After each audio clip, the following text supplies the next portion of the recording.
Hello, I'm Terry Braben, Train Controller Kiwi Rail from New Zealand. Welcome you to the Canadian National Sanmore Subdivision.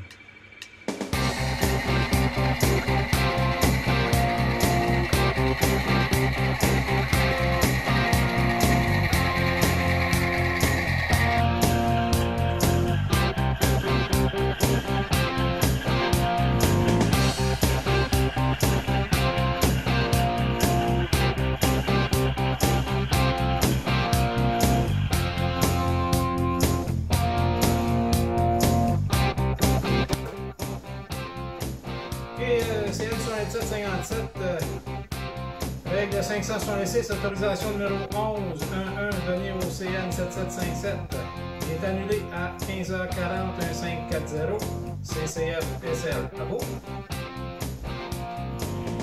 Règle 566, autorisation numéro 11 au CN 7757 7757 est annulée à 15h40 1540 CCF SL.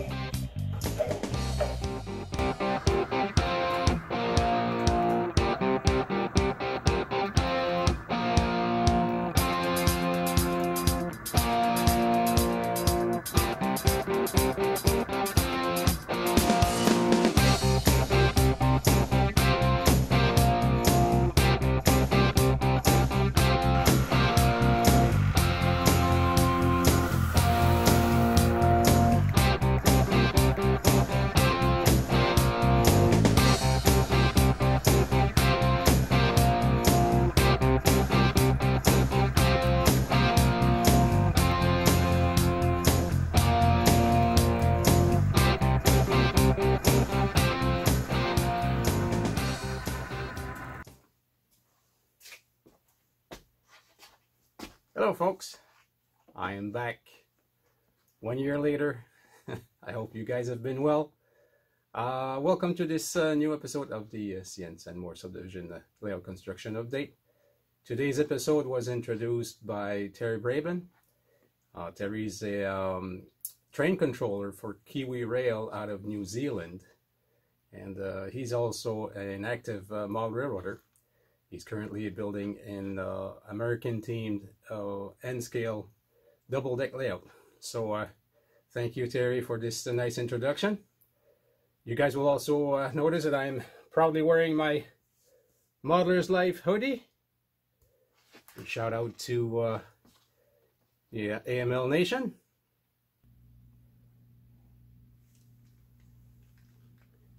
The L-scale Sanmore Subdivision salutes my good friend Lionel Strang and all the mighty fine folks at the AML Nation. Yeah!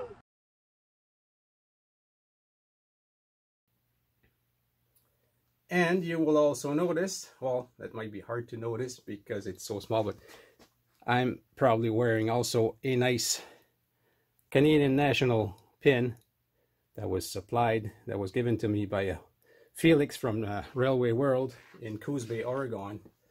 Railway World have a presence on eBay. This is where I buy most of my KD coppers and all that, all those supplies.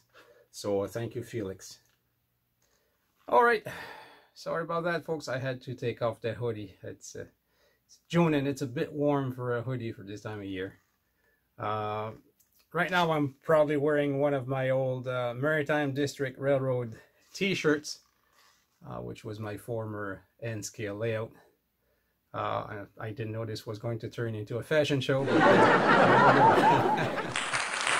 now in this episode I will try to bring you up to date on what's been happening here in the past year. I know the past year has been kind of weird for everybody. It's been good for some people, it's been bad for others. I see a lot on social media. A lot of you guys have had a lot of time to work on your railroad. Lucky you. It hasn't been my case. It's been pretty rough here on the railroad, so I didn't get as much time as I would have wanted. But still, I managed to do a few projects, and this is what I'll show you in a few minutes here. I probably could talk for hours and hours, but I'll probably end up editing this video anyways, and I don't want to put you guys to sleep. This is not sleep therapy, so what do you say we just go for a tour on the layout?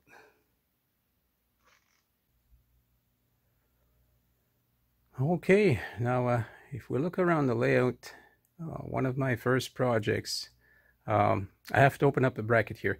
Usually what I do during the summertime, because the summer is quite short here and there's a lot to do, I usually try to have one project, only one project that I work on during the rainy days, so that I don't spread myself too much here on different projects.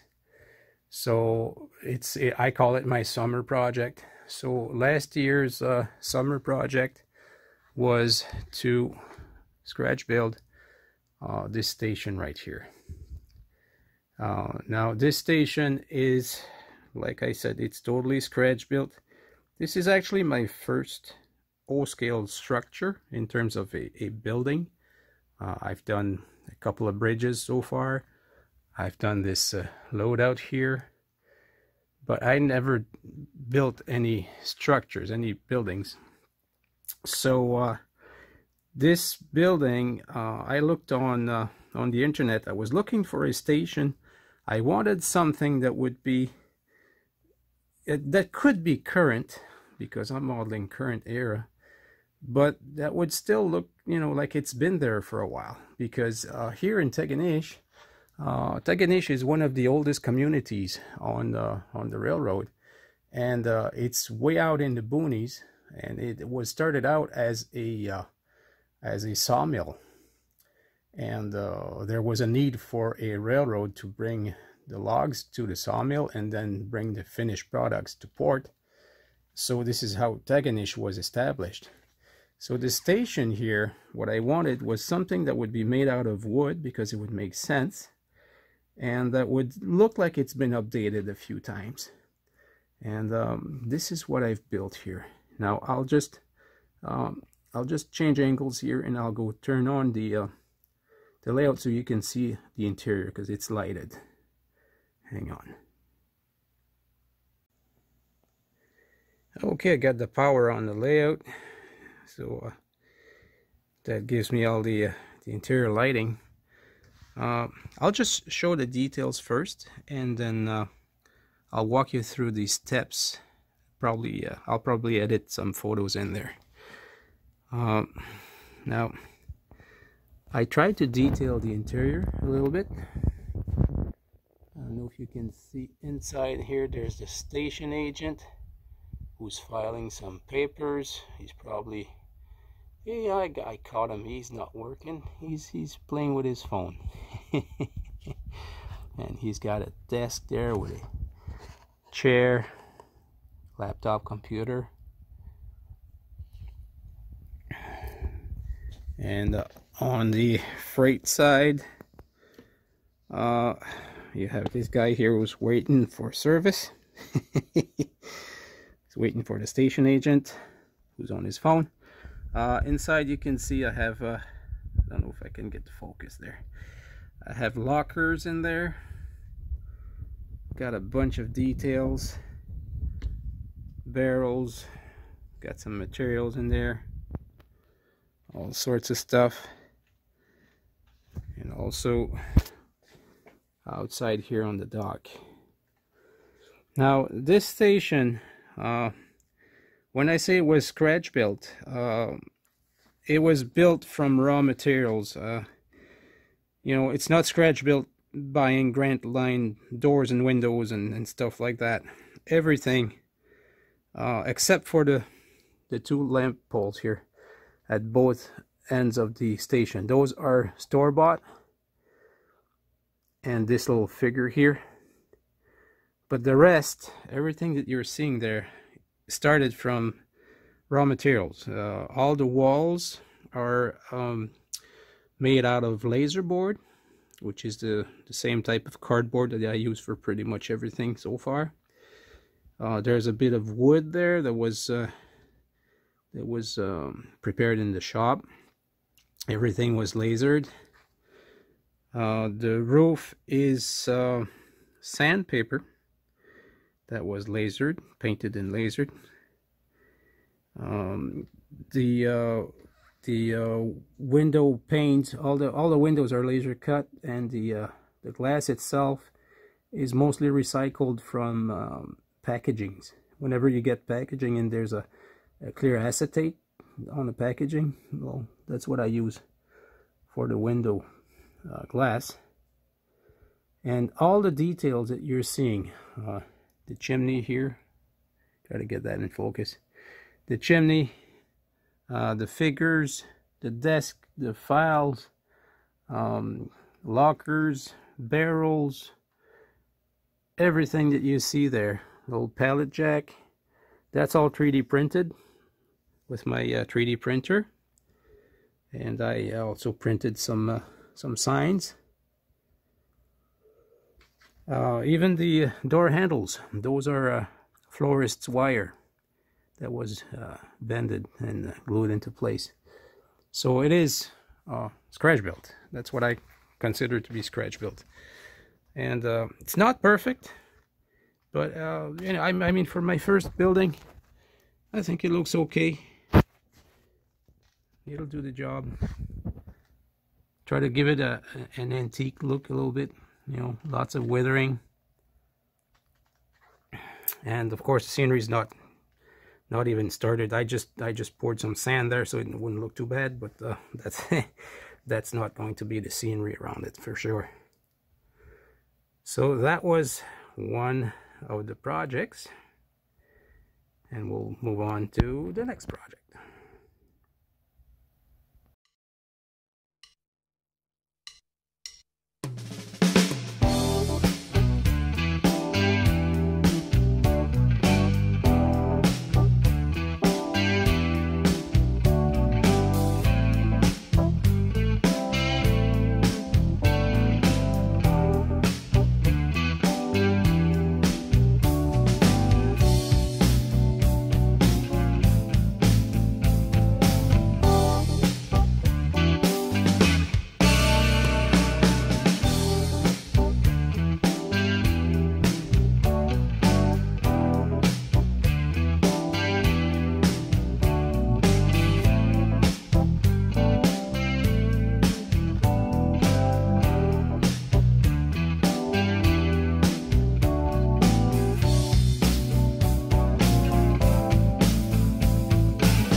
All right, now for my next project, I can't recall.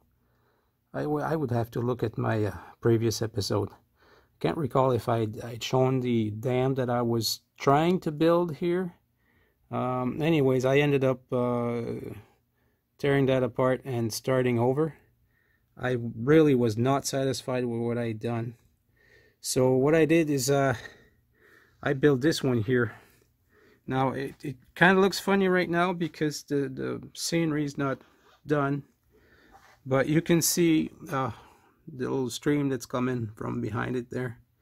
So eventually there will be some epoxy to create water here, and that'll flow through this culvert here, and that'll fall on the ground.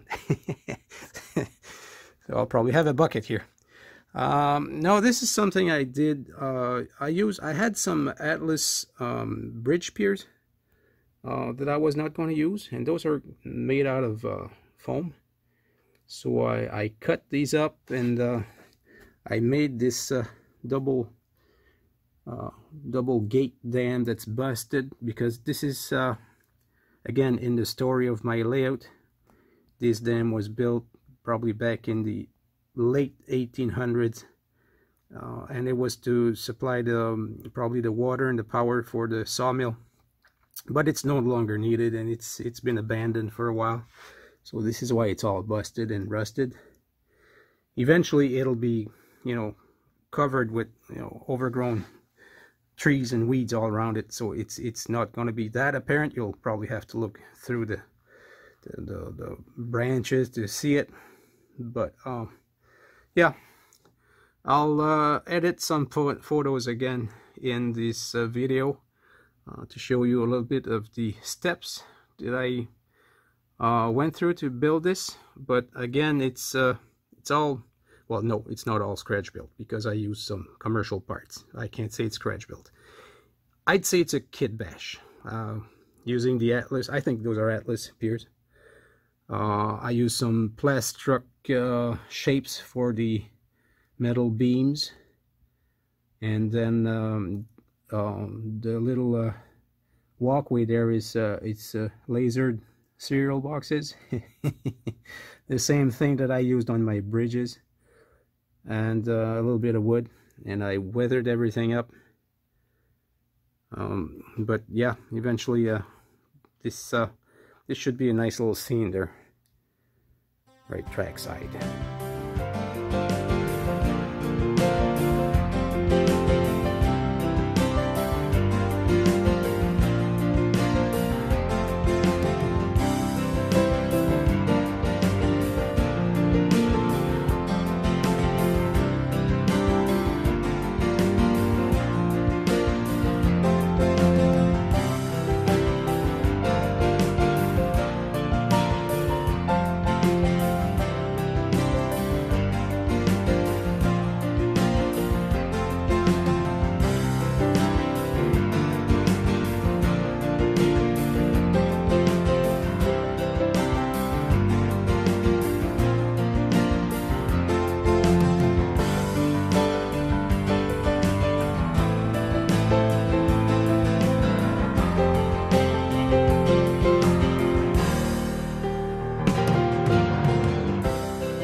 Okay, changing angles here. I'm sorry if you see my big fingers in the screen once in a while there. I'm trying to hold my phone while shooting this, so it's probably very shaky. I should get a stick. Have my camera on a stick that I could use there, but well, you do what you can. So I'm using my arms here. Once I was done with these couple of projects, summer was pretty much over, and it was getting late in the fall, and it was, you know, it was time to really get started on railroading projects for real. So before winter started, I decided to gather up some materials. I wanted to get some scenic materials from Mother Nature. So I grabbed some rocks to create rock molds, because I figured I would probably do a little bit of scenery this winter. And also grabbed some dried leaves and some dirt and a little bit of stuff here and there, some blueberry bushes for trees, and you know, just preparing for, you know, those long winter nights. And the first thing I did was to create molds out of latex using the rocks that I gathered. And I'll show you this. I'll just switch the camera around here. And boom, we're back. Switch that camera around. It seems I can't do that live. I have to stop filming and start over again. Now, these are rock molds that I used to have when I was building my N scale layout. Those are woodland scenic molds. They're pretty good, but they're quite small for a big layout like I'm building now. Everything's huge. So I knew these small molds would not do for the bigger rock faces, but they still do for, you know, little rock outcroppings here and there. Now, these are the molds that I made from the rocks that I gathered. Now, this is just rubber latex that I purchased on Amazon. because it's a lot cheaper there. You can buy it almost by the gallon. And some cheesecloth that I put in there. So what I would do is I would put about 6 coats of latex on the rock face. Yeah, I let them dry between coats, of course. And after the 6th coat, I would add some cheesecloth to the mold to make it, you know, a bit sturdier. And then I added another maybe 7 or 8 coats of latex, and that makes for quite a nice sturdy mold. It's flexible enough, you know, you can, very flexible. It just, you know, it pops right back up. And as you can tell, I've used it quite a bit there already. It's getting dirty. And I made 30 molds because well, I have a big layout and I don't want too much repetition. So I made 30 molds, and I started working with those, and those two combined, it looked all right, but I wasn't quite satisfied. It wasn't up to snuff. I wasn't there yet.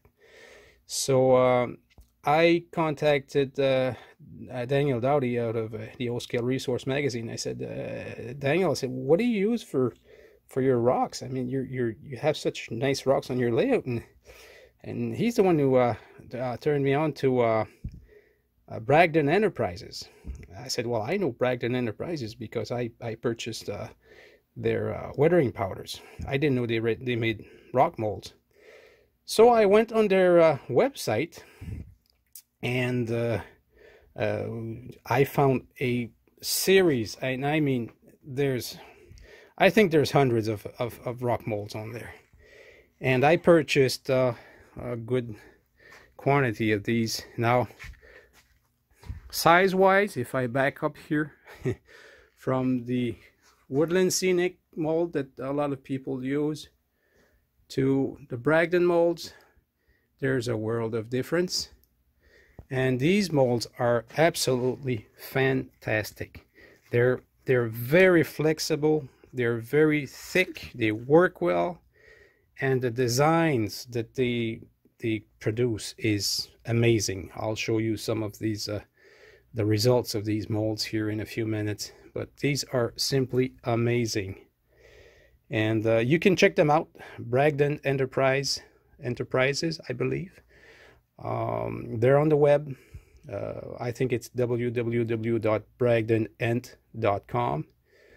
Anyways, check them out. It's in my opinion, it's those are the best molds ever. The plaster, you know, it just pops out of there. Nothing sticks.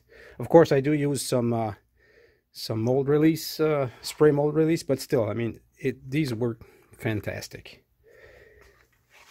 So yeah, those are the molds, and I will show you. Well, I can just switch around here. Now, using my rock molds, I've made this little area right here, which is the north face of the tunnel at Wanawaga Ridge. I called it the Herbert Jones Tunnel. I'll have the story on that on a future video. But this is what my rock molds created, which, like I said, it's not too bad. Right now it's kind of naked. It'll be dressed with, you know, weeds and trees and stuff. But still, it was not quite up to snuff to what I wanted to create. So what I did is I used the Bragdon molds. Now, before I get too far ahead of myself here, let me just back up here and show you this area right here. Now, I've started my scenery. On my last video, I was doing the backdrops. Now, I still have a lot of backdrops to do, but I wanted to at least try to cover a little bit of the layout. I was not supposed to get that far. I was not supposed to get to the painting of the rocks and everything. I was supposed to finish the backdrops and do the basic hard shell scenery, because you know me, I'm kind of squirrely. I work one phase at a time.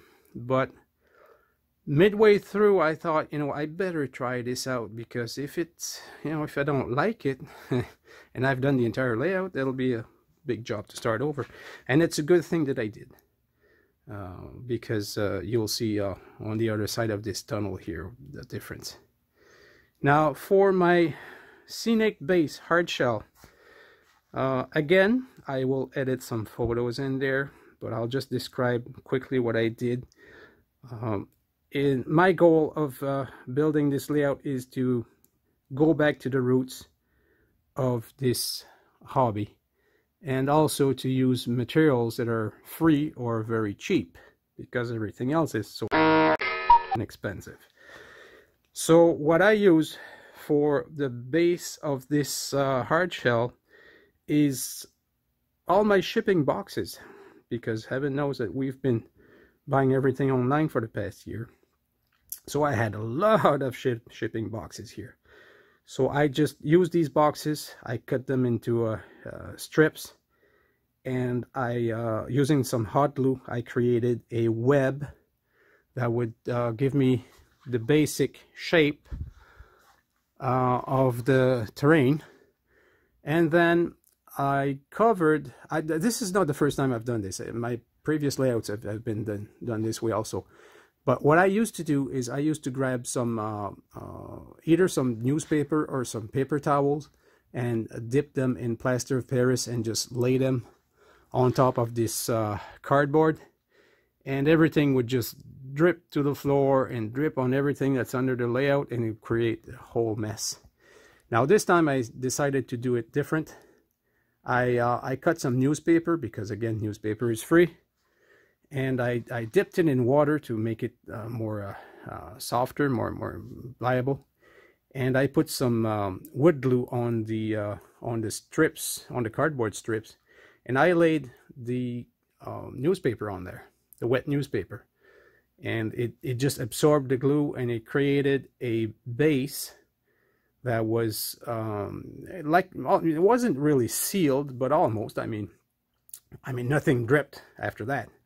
But it created a good solid base for my hard shell. And then I used some, I'll show you here.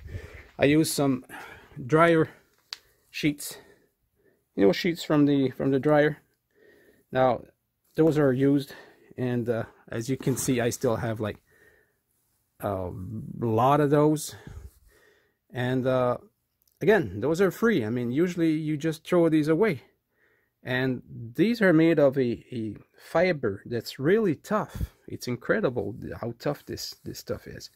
So that, once it's dipped in the plaster of Paris, and it's draped over the newspaper base, made a really, really solid, and I mean this is solid, really solid base for my scenery. And I know some of you guys will say, well, this is all good and everything, but you can't plant trees because it's too thin, and the moment you punch a hole through that, it breaks apart. And I have a trick for that. I will not share it right now because I'm currently doing it and I want to make a video on it, but believe me, there's a simple fix for that. Really simple fix for that, and it works. So yeah, there you go. This is the base of the scenery. I did the same thing all the way up to the Kermit Bridge. Now I'll just change position here with the camera, and I'll show you the other side of this tunnel right here with the other molds.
I hope you guys are ready for this.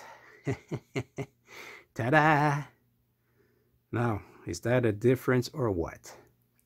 Those are the Bragdon molds. Incredible. Incredible what those molds can do. Now, here is the south entrance of that same tunnel. Again, look at the difference. And I mean, again, my scenery is not done yet. I mean, yeah, I did my backdrops, and I did the hard shell, and I painted. The paint on there is just household paint, you know, nothing fancy. I can show you the paint that I use. Household paint, Seco Evolution. You know, it's the paint that I had for the walls upstairs. I had some leftovers, so I just created some washes. You know, this is the paint for the fascia of the layout. So I just created some washes. I started with a black, total black, dark base. Again, I think I'll try to probably put.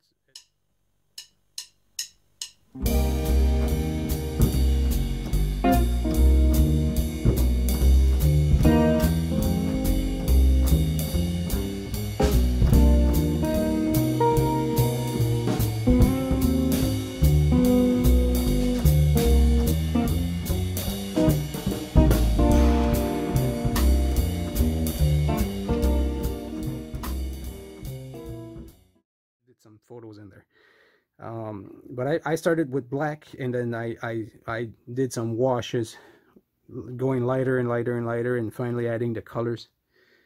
And I think it looks good.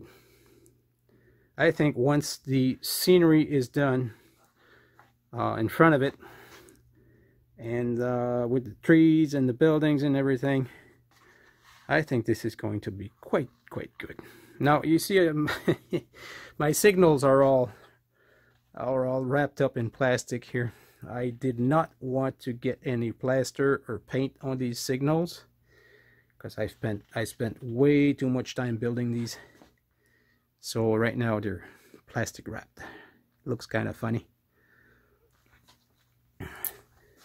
But if you want to look at the entire scene here, I've done quite a good stretch actually during the winter time. It's a long process. I mean, you have to, you know, you build your molds, you put them in place, and there's still a lot of sculpting that you need to do. You know, it doesn't happen by magic. I did a lot of sculpting in there to make each mold fit with the next one. Each rock outcropping fit with the next one. But once you have the rock outcroppings in place, I mean, you have a sample, so it's easy to sculpt, you know, between the molds, because, you know, you just try to reproduce what you're seeing, and it works. Again, a little bit of backdrop here. Now I don't know, I can't recall if I had done the backdrop next to the bridge last year. I think I had, but anyway, if I hadn't, well, there it is. Again, it's just photos. There's 3 different spots that were photographed here and laid one on top of the other, and then covered with the Mod Podge. Now I still need to get this bridge installed properly. I'm still working on, I'm having a hard time here. I think I'll have to start over this part right here because it's not working. There's a dip in my bridge that I don't like, and scenery wise this is not going to work for me. And this is just the thing about mod building. I mean, you have to not be afraid to start over. Now you can see the newspaper base, and like I was saying, this is incredible.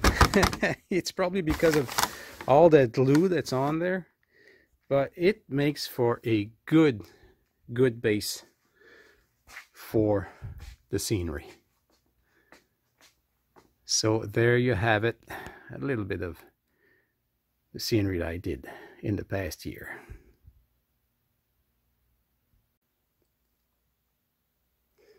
Okay, now in an effort to continue to build my scenic hard shell, the first step in that is to do the backdrops. So here is another section of backdrops that I've been working on.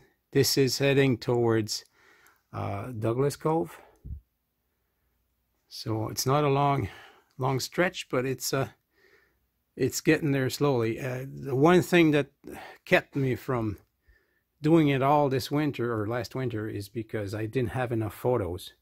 Now, I took a bunch of photos last year, but it was not enough. And I did not want to have a single photo that would repeat itself here. So I wanted to have something different every time. And I'm also using some photos that I find, you know, like this is a photo I took here in Seattle, and this is stuff that I found on the internet. And I just cut these out of I printed them on the paper and cut them out using the laser, the freehand laser that I built, and then I just laid everything on there. And you know, it doesn't look too bad. One little trick that I used, and I can't wait to see how that's going to turn out. I purchased some lampposts on eBay, and I actually took a photo of one of the lampposts and I cropped it in the backdrop. So the lampposts that you see there are photos of the lampposts that I'll be using here.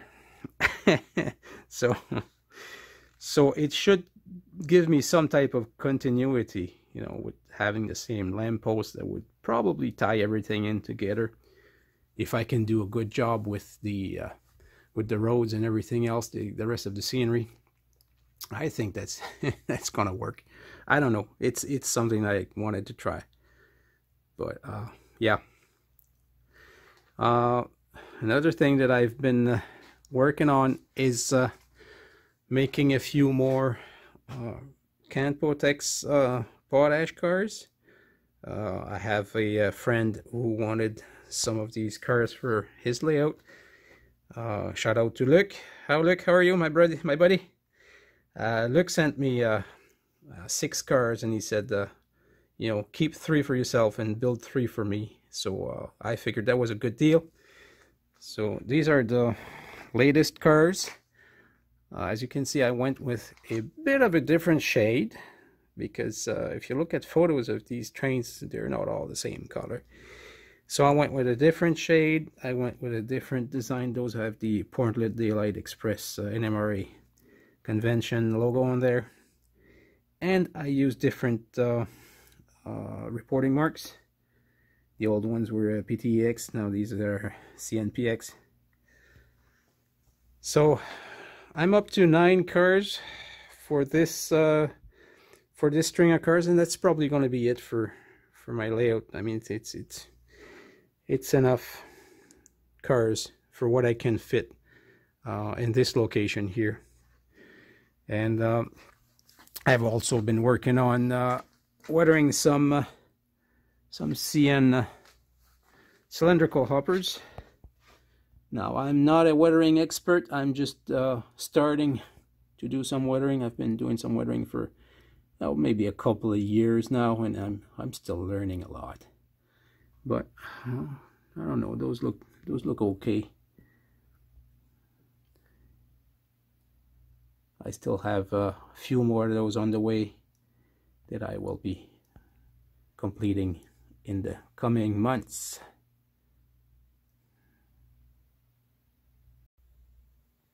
Okay, now another thing that I've been doing is I've been trying to stock up on scratch building material and scenic material.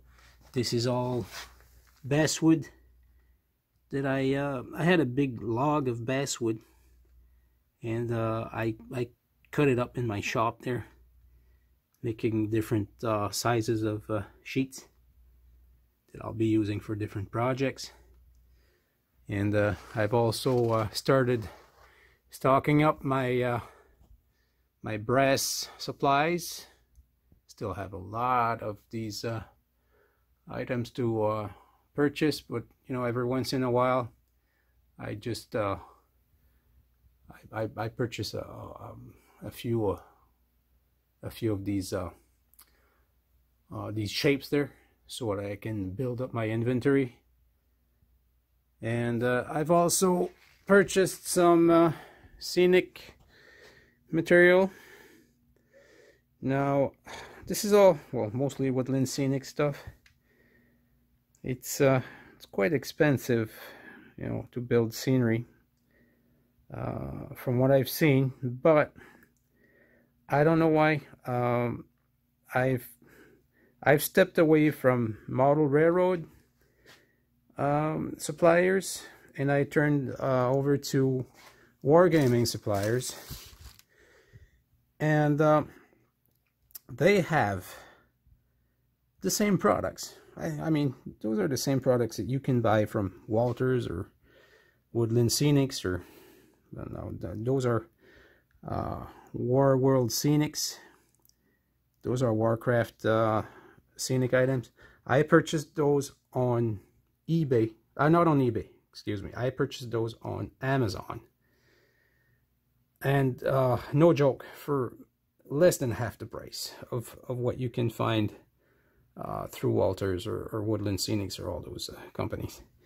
And I mean, those are nice, really nice items. And of course I will be making my own also. I'm just purchasing those to see what they are and how they're built. But there's a lot of videos on YouTube, and thank you everyone who puts them videos on YouTube, the how-to videos, because yeah, you guys are angels. You're gonna save me a lot of money.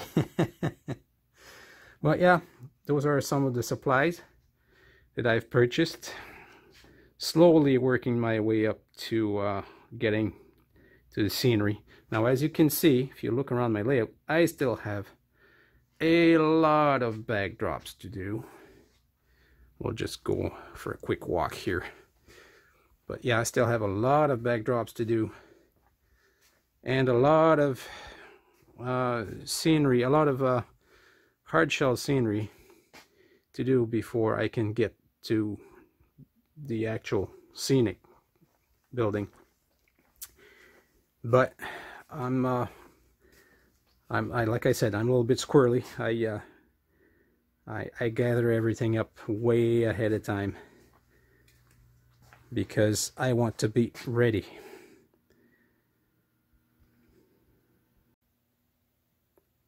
Now, speaking of being ahead of time, I'm sure you guys have seen this video already.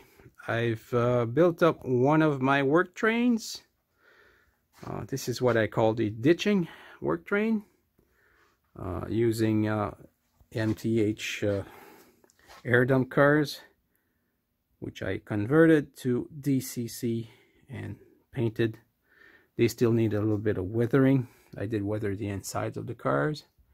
I did not do the outsides yet. Now, this is where, during operations, these cars will be loaded using this remote controlled excavator. I'll have a pile of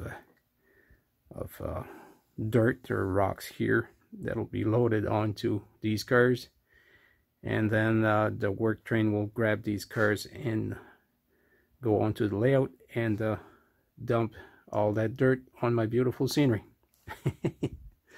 Now you can see the rest of this work train here,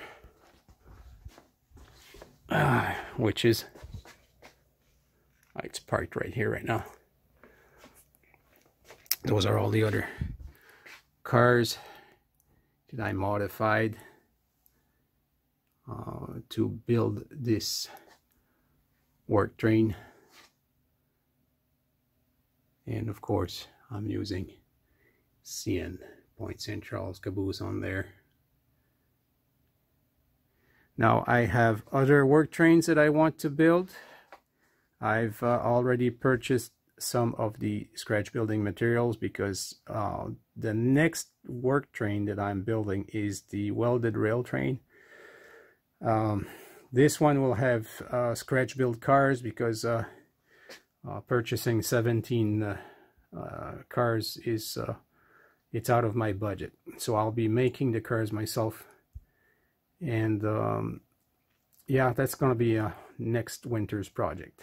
Hopefully when I do my next update video, I will be able to show you my welded steel train.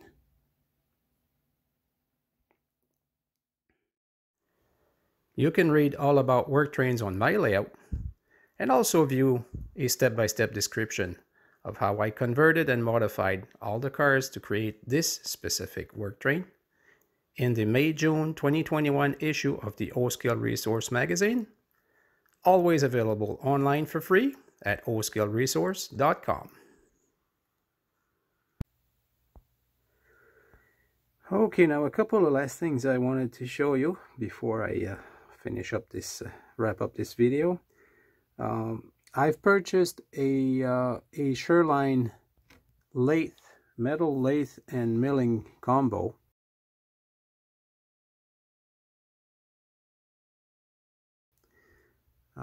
And I've been learning this this process. I mean, machinists are you know, people, the tradesmen that work with very accurately. You know, it's it's not for everybody.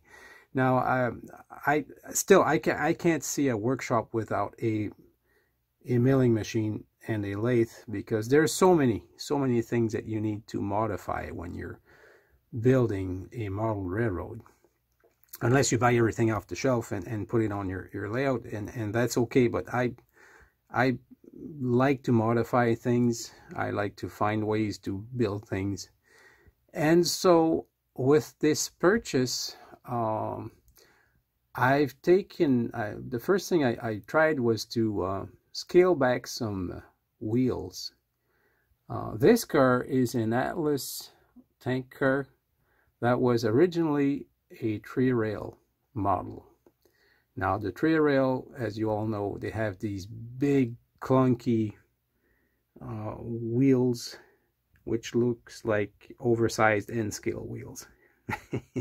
So and well, I can show you. You have a set here.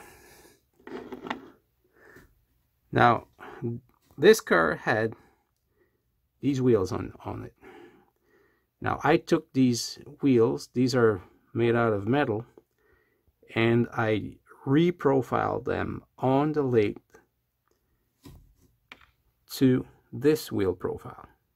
So believe it or not, these came out of this. So that's the beauty of having this this lathe. So right now I'm converting 3-rail cars to 2-rail, but I'm not purchasing new wheel sets. Now there's one thing that you need to do when you're doing that. You have to drill out one of the wheels oversized to fit it on the axle, and you have to insert a little piece of well, I use some heat shrink tubing for electrical wires to isolate one of the wheels from the axle, otherwise you'll get a short. But besides, other than that, I mean, there's a result. So it's amazing. It's amazing what you can do. Now it's not a good quality steel. It's not like buying, you know, Intermountain wheels. Nothing is like buying Intermountain or short line wheels. But it'll save me some money for now. Now these will probably corrode easily. They'll probably get dirtier because they're not polished, and they're a different metal. It's a very hard metal. It's kind of weird to work with, but I mean, still, it works really, really well. So that was one of the purchases that I did this year. That was my big splurge of the year.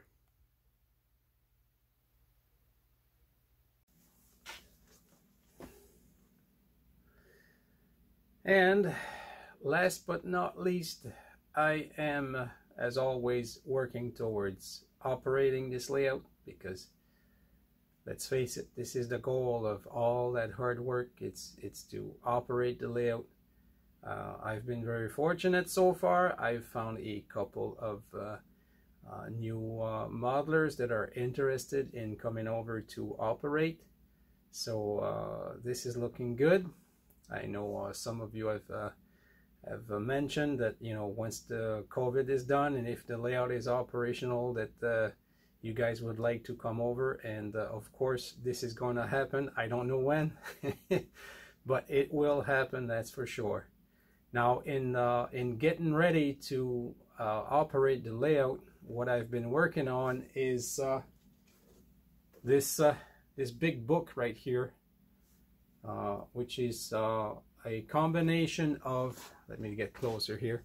It's a combination of the Canadian Railway operating rules, at least the ones that apply to my layout, and the general operating instructions and the timetable. I've put everything in one volume, and it's English on one side, French on the other, of course. Has to be. We're in Canada here, everything is bilingual officially. And all of this is just like I said, it's all the operating. The first section is the rule book, just the rules that apply to my layout to make everything a lot more simpler, signal aspects and stuff like that. Now when you get to the general operating instructions, it's instructions on how to operate this layout, from the throttles on the CVP system to how to manually take a switch off power. I know a lot of people are saying, well, this is too complicated for me, and you're missing the point. This is to make everything clearer. I know it looks like a lot. If you look at this, it's a bunch of instructions, but with these, I mean, if you have a doubt, it's in there. You know, you're operating, you're not sure of the signal that you're facing, it's in there. You're not sure how to take the switch off power, it's in there. You're not sure where, if you're operating here in Chattaway Falls and you're not sure of the blocking order for the freight, it's in there. So I know it looks kind of scary. It's not. So future operators, don't be scared, and don't worry. I'm not that strict of a overlord. I've been also working on making my own homemade binded forms. Now I'll have a video on operations eventually, so I'll go through these, but all these are just forms. Like this is the permission to enter mainline, so you have, because I will be operating with a dispatcher, so the dispatcher will give you the instructions, you know, as to where you can enter the mainline on the railroad and where you can go, and you just fill it out and boom, you're off. So I have all different, those are all different pads for all different rules that apply. So and like I said, I will have a video eventually on this. This is not for a near future, because there's still a lot of things to iron out and there's still a lot of scenery that needs to be done before I can operate. Right now I could not operate the layout because there's too many open spaces where the trains could derail and fall to the floor, and Lord knows we don't want that to happen. But eventually, once I start operating, I will do a good comprehensive video on operations. So I'll cut this short. I don't want to drag it on for too long. I know there's been an overload of videos on YouTube in the past year because everybody's stuck at home. So I'm not going to make this one too long. Hopefully I'll have another video, like I said, in a year. I'm sorry if those don't come up very often. It's just that things don't happen very fast here. It's a big layout and there's a lot to do. So I can't have an update video every couple of months because I'd have nothing to show for. I hope you guys enjoyed, and I guess I'll see you trackside.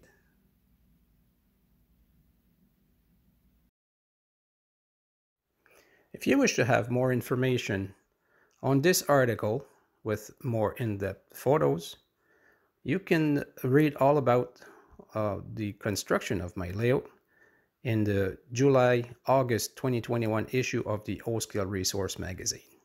As always, available online for free at oscaleresource.com.